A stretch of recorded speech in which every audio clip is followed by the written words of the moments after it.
So I've been working with Shane for 3 years, and he started off mostly as my executive coach, which he remains today. And for me, that's been a process of, frankly, learning about myself as a leader.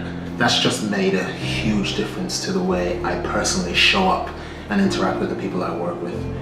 My name is Greg Henry. I'm the CEO of a company called Aspen Heights Partners. We are a real estate development firm. We've developed over $1.5 billion of real estate in the last not very many years. I was with Target Corporation for about 19 years and ended up running almost a quarter of the business, about $17 billion in sales. And while we've grown fast and developed a bunch, we've also been able to maintain a really strong, healthy culture. And I can truly say that would not be the case if it was not for Shane's work.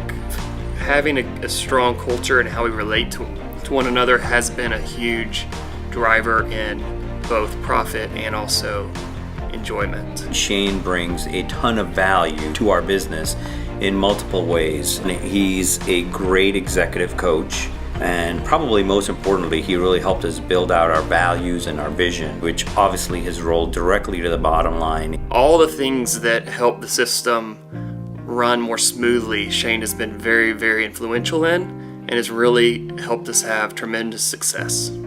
But he's also been able to come into our teams and help us with alignments. Some of that stuff is in difficult situations, and the care and attention he brings at a time of heightened stress makes such a huge difference. But actually the resolution of that at the end, in the way that we all know that we've worked through this together and that we've ended up in a better place.